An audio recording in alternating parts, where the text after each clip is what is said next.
جس طرح انہوں نے جونیئر آفیسر کو اعلیٰ عہدوں پہ سینئر عہدوں پہ بٹھایا اور کئی لوگوں کو کارنر کیا ہوا تھا، تو ان 3 چیزوں پہ ہم کافی. چوتھا آپ نے دیکھا ہوگا جس دن وزیر اعظم نے پہلی تقریر کی ہے الیکشن کے فوراً بعد ایز وزیر اعظم، تو پہلی تقریر بھی انہیں کرنے نہیں دی گئی اور اپوزیشن چڑھ دوڑی اور ان پر حملہ آور ہوئی اور اس طریقے سے نعرے بازی ہوئی اور اس طریقے سے آوازیں کسے گئے، اس سے جگ ہنسائی ہوئی پوری دنیا میں. اور کہیں بھی ایسی روایت نہیں ہے کہ حکومت بنے ابھی ایک دن بھی نہ ہو، چند لمحے گزرے ہوں اور وہ ان کا منتخب وزیر اعظم بات کرنا چاہتا ہے پوری قوم سے، اور آپ اس کو بات کرنے سے اس کے وہ جو آئینی حق ہے اسے آپ اسے روک رہے ہیں. تو یہ 4 ایسی وجوہات تھیں. سیاسی معاملات، چیلنج اور کرپشن ایک بہت بڑا سیب تھا جو ملک کو نگل چکا تھا، اس کو روکنے کے لیے بہت ضروری اقدامات چاہیے تھے. اور نیب یہاں پہ ایک ادارہ موجود تھا جو مکمل خود مختار ہے، عدالتیں بھی خود مختار ہیں. یہ 4 وہ ایسی 5 چیزیں ایسی ہیں جس میں اکانومی، معیشت، گورننس اور فلاح کا مسئلہ، پولیٹیکل چیلنج اور کرپشن، ان سب 5 محاذوں پہ حکومت بڑے طریقے سے لڑی ہے. اور جو چھٹا چیلنج ہمیں بعد میں پیش آیا وہ بھی چند ماہ پہلے وہ کرونا وائرس کا تھا، جس سے دنیا بھر کی اکانومی بیٹھ گئی. پاکستان بھی ظاہر انہی میں سے ایک ملک ہے جس کی پہلے اکانومی کمزور تھی، لیکن اس کے باوجود آپ نے دیکھا کہ ہماری حکومت کی وائز پالیسی کی بنا پہ سمارٹ لاک ڈاؤن کی وجہ سے بالکل ٹھیک ہے، بالکل ٹھیک ہے. اسی بات کو آگے بڑھائیں گے. پہلے ذرا کرونا کے حوالے سے بات کر لیں. جو اسمارٹ لاک ڈاؤن کا ذکر آپ نے بھی کیا، پی جے میر صاحب، اس میں کوئی شک نہیں ہے کہ وزیر اعظم پاکستان اور یہ حکومت بڑے پریشر میں تھی، اور بعد میں وزیر اعظم نے ذکر بھی کیا کہ مجھ پہ بڑا پریشر تھا کہ آپ مکمل طور پہ لاک ڈاؤن کی طرف چلے جائیں، اس طرح سے کرونا سے نہیں نپٹا جا سکتا. پھر ڈفرینٹ جو ریسرچز آئیں، ڈفرینٹ جو اسٹڈیز آئیں، جس میں امپیریل کالج آف لنڈن کی بھی تھی کہ پتہ نہیں کیا سے کیا معاملات ہو جائیں گے، لیکن ثابت قدمی بھی رہی، ہر چیز مانیٹر بھی ہوتی رہی. اسمارٹ لاک ڈاؤن کے ٹرم کو انٹروڈیوس بھی کرایا اور اس پہ قابو بھی پایا کافی حد تک. کیا گریڈ کریں گے آپ اس پہ، کیونکہ عالمی طور پہ دنیا بھر میں سراہا جا رہا ہے اس کو؟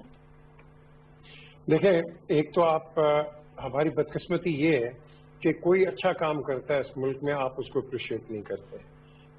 دنیا نے اپریشیٹ کیا، فورن گورنمنٹس نے اپریشیٹ کیا، جو پاکستان کی گورنمنٹ نے یہ جو پینڈیمک کے اندر لاک ڈاؤن کیا، اسمارٹ لاک ڈاؤن کیا.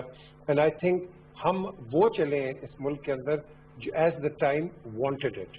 تو آئی تھاٹ کہ full credit should go to the prime minister and his team for doing it. لیکن ہمارے میں وہ سکت نہیں ہے کہ ہم کسی کو اپریشیٹ کریں. ابھی یہ فتحانہ صاحب بات کر رہے تھے، وہ پرائم منسٹر ایک دن کے لیے آیا ہے، وہ سارے پڑھ کے اس کے پیچھے. بھائی وہ آگے ہیں یار، کچھ تو ڈیکورم رکھو، کچھ تو آپ لحاظ رکھو. ایک دن آئے، کچھ گھنٹے نہیں ہوئے and all of a sudden you get on this. تو میں یہی کہتا ہوں کہ what goes around comes around. اب بات آتی ہے پینڈیمک کی. دیکھیں، pandemic is an ongoing enigma, یہ چل رہا ہے، چلتا رہے گا. فرق اتنا ہے کہ نادیہ، ہمیں اس کے ساتھ کو ایگزسٹنس کرنے کی ضرورت ہے. ہم کر رہے ہیں نا، ہم ڈینگی کے ساتھ کر رہے ہیں، انفلوئنزا، ٹی بی، ایڈز، ہر قسم کا آپ فلو لے لو، اس کے ساتھ ساتھ زندہ ہی ہے نا. تو اس کے ساتھ بھی آپ کریں. اور میں تو ہمیشہ اس چیز پہ ایڈمنٹ رہا ہوں کہ جو باہر کے ملکوں نے اپنے دروازے کھولنے شروع کیے، وہ کیوں کیے؟ کیونکہ انہوں نے گورنمنٹ اور میڈیکل ایڈوائس کو آگے لے کے چلا. ہم نے یہاں نہیں کیا. وہ آپ نے دیکھا کہ منڈیوں نے بالکل ایبسولوٹلی بلیٹنٹلی اس کو اگنور کیا. اور یہ جو کیجولٹیز ہماری ہوئی ہیں، یہ صرف اگنورنس کی وجہ سے ہوئی ہیں. ادروائز ایسا کوئی نہیں تھا کہ ایک تو ہمارا آپ کہہ لیں کہ امیون سسٹم بڑا تکڑا ہے ان کمپیریزن ٹو دا ویسٹرنز.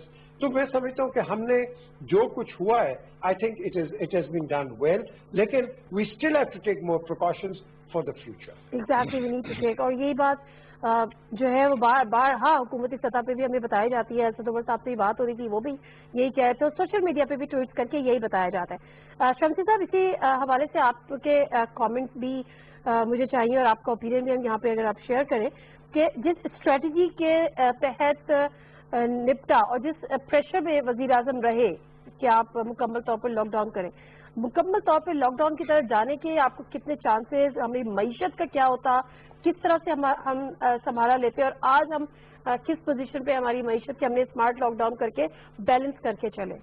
جی بہت شکریہ. بسم اللہ الرحمن الرحیم. میں سب سے پہلے تو آپ کے سوال کی طرف آنے سے پہلے میں سمجھتا ہوں کہ ایک اخبار نویس کی حیثیت سے مجھے بڑی خوشی ہے کہ 2 حکومتوں نے 5 سال پورے کیے جمہوری حکومتوں نے، اور تیسری جمہوری حکومت نے اپنے 2 سال آج مکمل کیے ہیں، اور یہ ایک سسٹم کے لیے بہت خوش آئند بات ہے۔ دوسری ظاہر ہے کہ جس طرح ابھی میرے سینئرز نے بھی بات کی کہ ایک ظاہر ہے جب حکومت آئی ہے بے شمار بحران تھے اس ملک میں، اور بحران رہتے ہیں، اور لیکن لیڈرشپ کا یہ کمال ہوتا ہے کہ وہ ملک کو بحرانوں سے نکالتا ہے۔ آپ کا جو سوال ہے پہلے میں اس پہ آ جاتا ہوں کہ جو کرونا کی صورتحال تھی پوری دنیا اس کے لپیٹ میں آئی، اور بڑی طاقتیں جو ہیں وہ بھی دم توڑ گئی تھی، اور پاکستان تو ظاہر ہے کہ مسائل میں الجھا ہوا ملک تھا، لیکن اس کے باوجود میں سمجھتا ہوں کہ جو اتار چڑھاؤ اس آتا رہا پالیسیوں میں وفاق اور صوبوں کے درمیان، بالآخر وہ سارے اتفاق کر گئے کہ اسمارٹ جو لاک ڈاؤن ہے یہی ایک واحد راستہ ہے، اور اس کے مثبت اثرات بھی سامنے آئے۔ آپ نے دیکھا کہ جب یہاں عید کے بعد، چھوٹی عید کے بعد ایک بڑا ہائپ کریٹ ہوا، 2000 تک مریضوں کی پہنچی، اور آج کی جو فگر ہے وہ 700 تک کچھ آئی ہے۔ تو میں سمجھتا ہوں کہ ایک کمٹمنٹ جب ہوتی ہے، اور جب اتفاق رائے سے جب آپ کوئی پالیسی بناتے ہیں تو اس کے مثبت اثرات بھی آتے ہیں، لیکن میں سمجھتا ہوں کہ ابھی جو صورتحال ہے وہ کچھ پوری طرح ہم اس سے آپ صحیح کہہ رہے ہیں، اتفاق رائے، کیونکہ جو NCOC کا جو پلیٹ فارم تھا اس نے ایک بڑا وائٹل رول پلے کیا۔ جی، میں سمجھتا ہوں کہ جب ملک میں جمہوریت ہوتی ہے وہاں سب سے بڑا ادارہ پارلیمنٹ ہوتا ہے، اور ظاہر ہے کہ وہ بھی قومی ادارہ ہے جس میں سب نے بیٹھ کر ایک بات چیت کی، چاروں صوبے وہاں بیٹھے، اس کے بھی مثبت اثرات ہوئے، لیکن آگے چل کر میں سمجھتا ہوں کہ جو بھی فیصلے ہونے چاہیے آپ کے وہ ڈیموکریٹک ادارے میں ہونے چاہیے، اور وہاں آپ کو اتفاق رائے جب کرتے ہیں تو اس کے بڑے دور رس نتائج ہوتے ہیں، اور وہ ٹھوس نتائج ہوتے ہیں، اور اس کے جو ثمرات بھی آتے ہیں وہ آگے چل کر ایک راستے کھولتے ہیں۔ ٹھیک ہے، NCOC کے حوالے سے مختصراً اگر رجاز فتیانہ صاحب آپ بات کر لیں تو پھر میں مزید کوئی پروگرامز کی طرف جاؤں، کیونکہ NCOC بیسیکلی اس میں ایکسپرٹس بھی تھے، اس میں چاروں صوبوں کی ریپرزنٹیشن بھی تھی، اس میں GB کی بھی تھی، AJ کی بھی تھی، اس کے ساتھ ساتھ وفاق کی بھی تھی۔ تو اس وجہ سے آپ کو لگتا ہے کہ زیادہ مؤثر طور پہ کرونا سے ڈیل کر سکے، اور اکراس دی بورڈ ایک یونیفارم پالیسی کو بھی اڈاپٹ کر سکے، تھوڑا بہت پلس مائنس کے ساتھ؟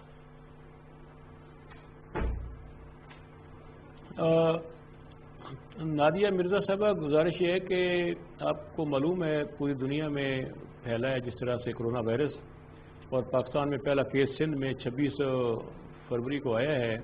اس کے بعد ہمارے بارڈرز ملتے ہیں چائنا اور ایران کے ساتھ، جہاں پہ بہت تیز سے سپریڈ ہوا ہے کرونا وائرس کووڈ-19، اور پھر یورپ سے جو ہماری فلائٹس آئیں، امریکہ سے فلائٹس آئیں، مڈل ایسٹ سے، اس کا بھی اثر پڑا، اور آپ نے دیکھا کہ بہت تیزی سے پھیلا۔ لیکن اب 2 چیلنج تھے، ایک بھوک کا تھا، ایک کرونا کا تھا۔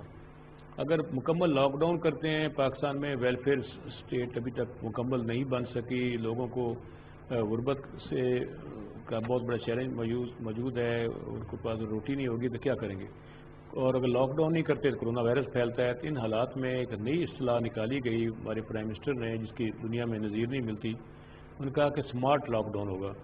کئی مغربی ملکوں نے فون کر کے پوچھا بھی یہ کیا چیز آپ نے نئی پیدا کر دے دی ہے، اور اس کا رزلٹ آپ کے سامنے ہے کہ لوگوں میں 1 کروڑ 69 لاکھ خاندانوں میں 12,000 فی کس کے حساب سے کئی ارب روپیہ بلا تفریق، بلا سیاسی مداخلت، مکمل قطعی میرٹ پر، اس میں نہ مذہب، فرقہ، برادری، جماعت، علاقہ نہیں پوچھا گیا، اور سب کو گھروں میں ان کے بلا کے خواتین کو انہیں رقم فراہم کی گئی، اور ساتھ سمارٹ لاک ڈاؤن تھا، اس کے نتیجے میں معیشت بھی چلتی رہی اور کرونا پر بھی کنٹرول ہم نے پا لیا۔ تیسری بڑی وجہ یہ ہے کہ کہتے ہیں کہ اگر کوئی نیکوکاروں کی حکومت ہو، اللہ تعالیٰ کی مدد بھی ان کے ساتھ شامل ہو جاتی ہے۔ تو چونکہ پرائم منسٹر کا اپنا ویژن بڑا کلیئر ہے، اور وہ محب وطن بھی ہیں اور سادہ بھی ہیں، اور ساتھ ساتھ یہ کہ اچھی مثبت سوچ رکھتے ہیں۔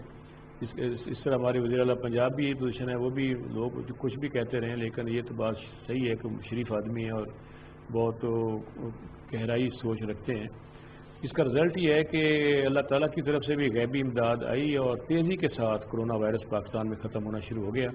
اب دنیا ساری حیران ہے کہ جو ترقی یافتہ ممالک ہیں سائنس کے لحاظ سے، معیشت کے لحاظ سے، وہ وہاں پہ کرونا کنٹرول نہیں ہوا، ہم نے کر لیا ہے۔ یہ تو ٹوٹلی کریڈٹ حکومت کو جاتا ہے، اور اس کے ساتھ ساتھ اب پوری لاک ڈاؤن ختم ہو چکا ہے، لوگ باہر آ گئے ہیں، لیکن یہ ضرور آپ سے گزارش کروں گا آپ کے وساتوں سے، اپنی قوم سے، کہ اس کا یہ نہیں مطلب کہ آپ بالکل ہی فری آف آل ہو جائیں۔ ابھی بھی کورونا وائرس کے تحت SOP پہ عمل کرنا ہوگا. اپنا ماسک پہن کر باہر جائیں, ہاتھ نہ ملائیں, گلے نہ ملیں, اور ممکنہ تک سوشل ڈسٹینس رکھیں. ان چیزوں کو بالکل نظر انداز نہ کریں. ابھی میں نے محسوس کیا کہ لوگ نظر انداز کرنا شروع ہو چکے ہیں. ڈیفینیٹلی گلوبل پیندیمک ہے, یہ بات بڑی واضح ہے کہ قابو پا لیا ہے, لیکن ختم تو آف کورس نہیں ہوا ہے. اور جس طرح سے ہم نے ٹورزم کو بھی کھولا. اچھا پی جے میر صاحب, اسی سے کریکٹڈ چیز یہ ہے کہ جب اسمارٹ لاک ڈاؤن کی بات ہوئی تو اس کی ایک عام وجہ یہ بھی تھی کہ ہمیشہ جب بھی وزیر اعظم نے قوم سے خطاب بھی کیا, انہوں نے کہا کہ جو ڈیلی ویجز والے ہیں, جو غریب طبقہ ہے, جو مزدور طبقہ ہے, وہ کرونا سے تو بعد میں بنے گا, وہ پہلے بھوک سے مر جائے گا. اور اسی کی کریکشن میں ہم دیکھیں کہ احساس پروگرام, پھر کفالت پروگرام, پھر اس میں نشو نما پروگرام, اور اس کے ساتھ ساتھ جو احساس اسکالرشپ پروگرام وہ سب سے زیادہ ہے. احساس آمدنی کے تحت تقریباً 1 ارب 5 کروڑ روپے کے مال مویشی دکان کا سامان وغیرہ دیا گیا, قرضے دیے گئے, 45% خواتین کو دیے گئے. احساس نشو نما سے تقریباً 2,21,000 خاندان مستفید ہوں گے. پبلک پرائیویٹ پارٹنرشپ کے تحت مزدوروں کے یہ احساس لنگر کا قیام کیا گیا, 12 لنگر خانے قائم, جبکہ 100 پناہ گاہیں اپنا بھی اس کے ساتھ ساتھ بنائی گئی. کیا یہ اس چیز کو ظاہر کرتا ہے کہ وزیر اعظم پاکستان جو ہے وہ he is more concern toward the middle class, lower middle class, اور جو ڈیلی ویجز ہماری طبقہ ہے وہ ان کے لیے, یا پاکستان کو غربت سے نکالنے کے لیے زیادہ کچھ سنجیدہ اقدامات کرنا چاہتے ہیں, یا ان کی گولز میں سے ایک ہے؟ دیکھیں, اگر آپ دیکھیں اس کو جینیٹکلی, جو پرائم منسٹر ہے یہ ایک غریب آدمی کی طرف کیوں ٹلٹ کرتے ہیں, آپ نے کبھی سوچا ہے؟ وہ اس لیے کرتے ہیں کیونکہ جب ہم پیسے اکٹھے کر رہے تھے شوکت خانم کے لیے تو غریب آدمی نے سب سے زیادہ کنٹریبیوشن کی تھی, بہت زیادہ کنٹریبیوشن کی تھی.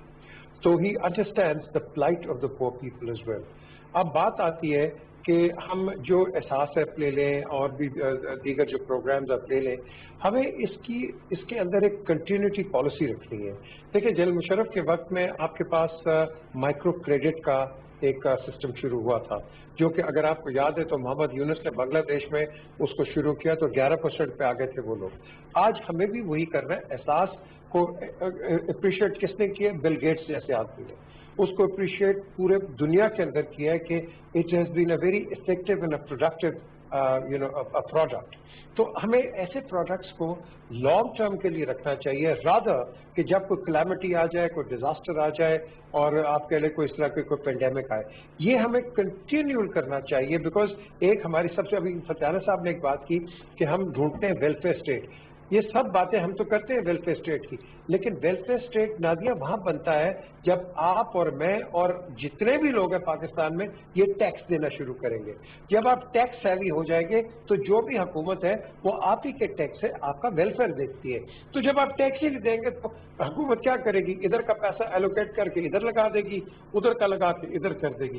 سو یہ ایڈاکزم آ جاتی ہے, ایڈاک ارینجمنٹس ہوتے ہیں. ہمیں پرماننس پہ جانا ہے. پرماننس ایک ہی جگہ ہے جو ہم نے دیکھنا. دیکھو جی, یہ جو ہم باتیں کرتے ہیں یہ سپرفیشل ہے. ہمیں ایکچوئل باتوں پہ جانا ہے. لوگوں کو ہم نے ایجوکیٹ کرنا ہے ٹیکسیشن سسٹم پہ.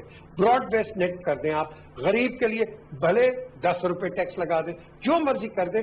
اس میں یہ ہے کہ ایک تو آپ کی uncharted economy into a chartered economy آ جاتی ہے, اور دوسرا یہ ہے کہ ان سچ ڈیزاسٹر آپ کے پاس پتا ہے کہ آپ کی کٹی کے اندر کتنا پیسہ پڑا ہوا ہے.